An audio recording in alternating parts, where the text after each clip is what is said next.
for accepting our invitation and being with us. 20 Gujarati mane? Yes, party, so I must speak in English. Okay, this is Aditya and Akash's party, so I must speak in English. I would request everybody to sit down for next 10 minutes. We have with us Swami Paramatmanand Ji. Lot of young boys and girls who are friends of Aditya and Akash are present today.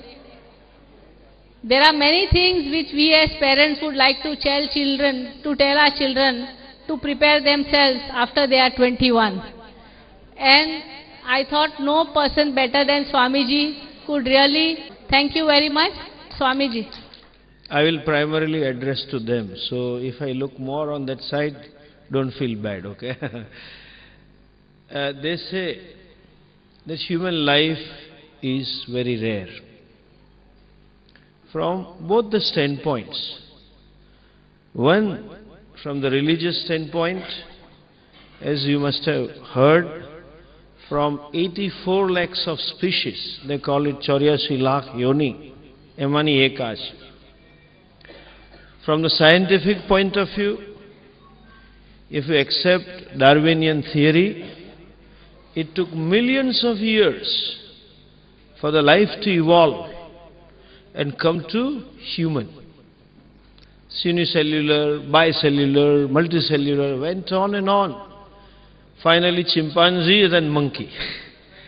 એટલે આજે પણ એવું છે દવામાં જેને દેશી કાઠિયાવાડી ભાષામાં કે જે વાંદરાને હાલે એ માણસને હાલે. You know, that's how it is. એ દવા ત્યાં પહેલા ટ્રાય થાય. પછી if it works, then it will work here. Now, the question is, what is something special about us? As she told, that children of 20s and should know, it is not the physical structure. That way, every species is different from the other one. Even in that same species, there are varieties. If you ask a zoologist, he or she will tell you. Even in the plant kingdom, like common example I can give you, mango, there are varieties. But understand one thing, because of which you and I stand out, and that one thing is, once you are born as a human being, you are no more in the hands of nature.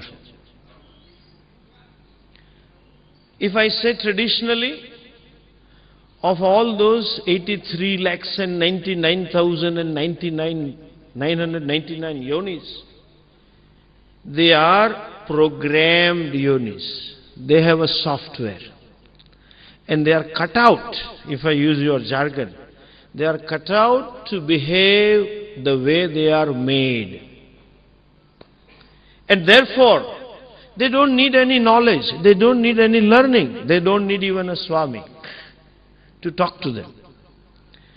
A calf is born as a cow, it will grow up to become a cow and behave exactly like a cow. Nature has a program. And this program, software, is binary. Yes, no, yes, no. Cow smells, comes no, it will not eat. Smells, yes, it will eat. Even if it is a Jersey original, જેની 71 પેઢી અમેરિકામાંથી જન્મી હોય, that cow will not think of hamburger. No choice. It will be vegetarian. And a lion will always be carnivorous. They have no choice. They don't need any education. A monkey doesn't require an education how to sleep on a treetops. It doesn't require any mechanics that if I jump from this branch to that branch, what will be my trajectory? What will be the velocity and the load? Doesn't require. It just knows. Monkey is born to be restless, and therefore I say, if you find a meditative monkey, it is a problematic psychic monkey. It has to be addressed.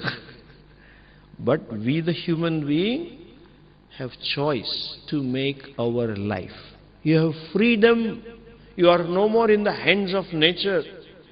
You have no choice to choose. Understand this. That you are choiceless with reference to choosing all your actions. They are choiceless also in a sense. They have no choice to decide. But you have no choice not to decide. Even a simple thing, a housewife has always a choice which vegetable to cook. And a businessman has always to exercise a choice where to invest money and where not to. You have to keep choosing all the time.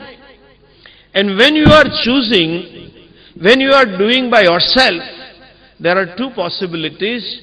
Choice can be proper or choice can be improper.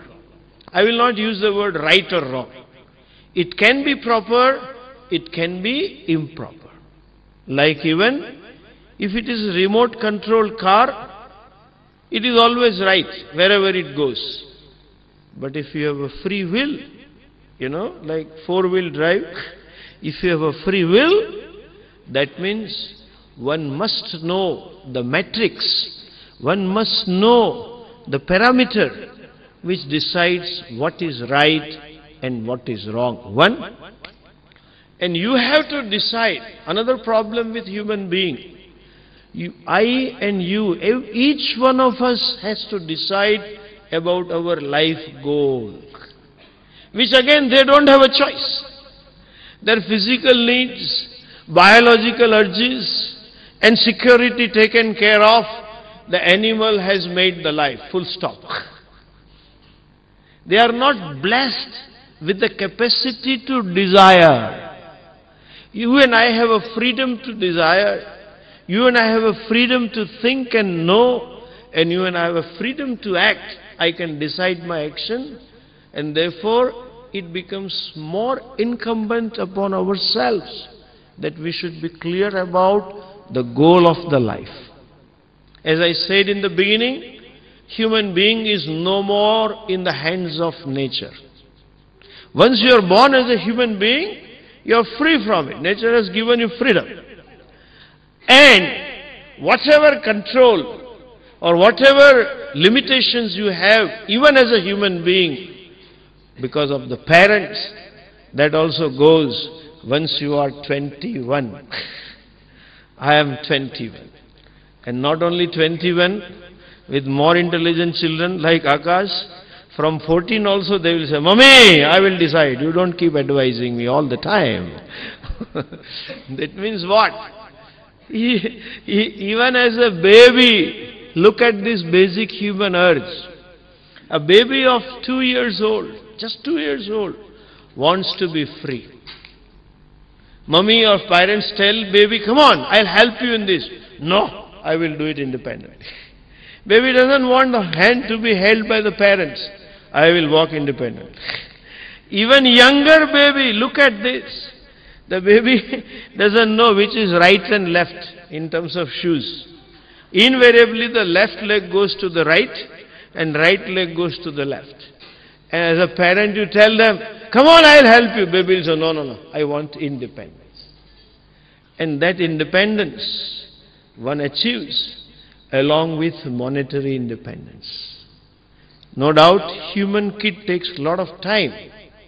All other animals become independent of their parents within a span of few months or few days. Even for their food, they don't need parents. You become independent. So therefore, one should be clear on two counts. One, I would tell you, what is the goal? Where do I want to reach? And secondly, how do I reach?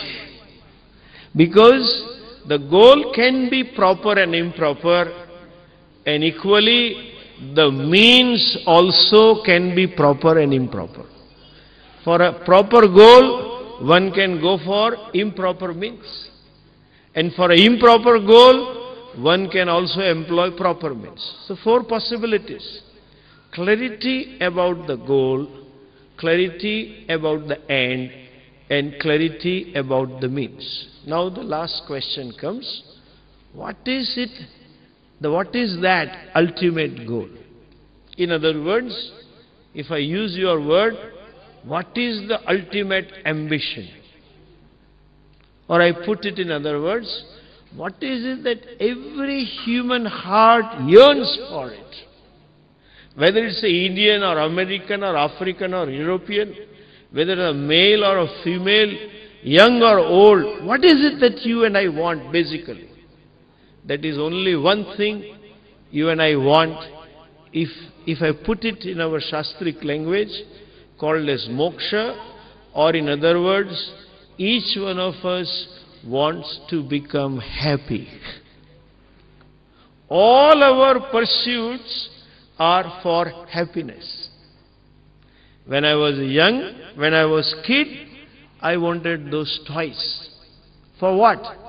To become, tell me, to become happy or unhappy? Happy. When I grew little more, I wanted to play outside.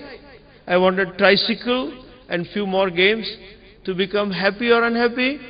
Happy. Again I grew up, I went to the school or went to the college, I wanted new dresses and friends and motorcycle and puss, perfume and blah blah blah. For what? To become happy or? Tell me what? Come on, respond. For what you want? To become happy. I want a good job and a good business.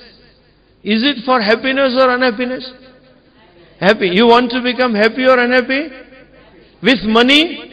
Happiness or unhappiness? Happiness. You want to marry. For what? Why are you not answering? Allah, bhai, હું તમારો અનુભવ નથી પૂછતો. Even when a person seeks a partner, a spouse, it is for happiness. That is why they go for Janmakshar. There is a potentiality of becoming happy. And my dear friends, divorce is also for happiness. Haas chutya. You have made your life, I repeat, you have made your life if you can eke out happiness at every moment of your existence. What you have is secondary. You have money or not, in enough quantity or not, but I have made it. If I can claim, yes, I am happy at all the moments, I have made the life.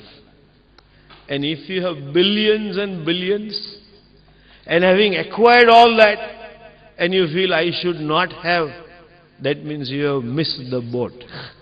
Other day, Bill Gates gave an interview.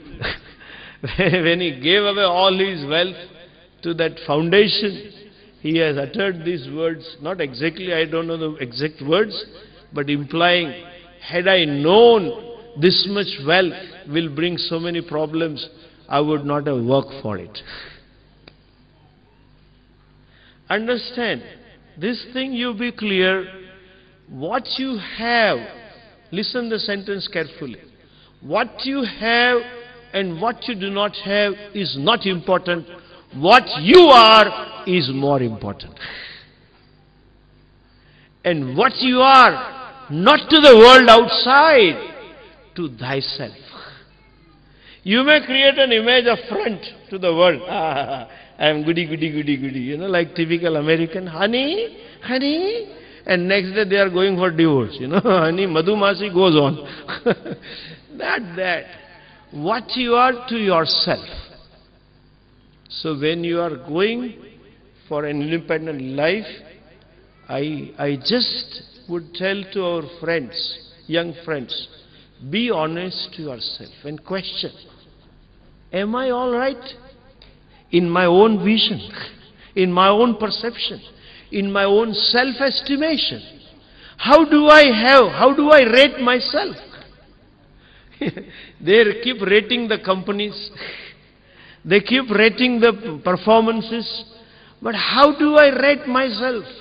Not performance with reference to money or position or power, but within, do I feel at home with myself? Am I satisfied with what I am? Then I would say you have made it. Let a day may not pass. When you go to bed in the night, ask yourself, hey, what is it? Did I spend my day which gave me self-satisfaction? What did I achieve is not important.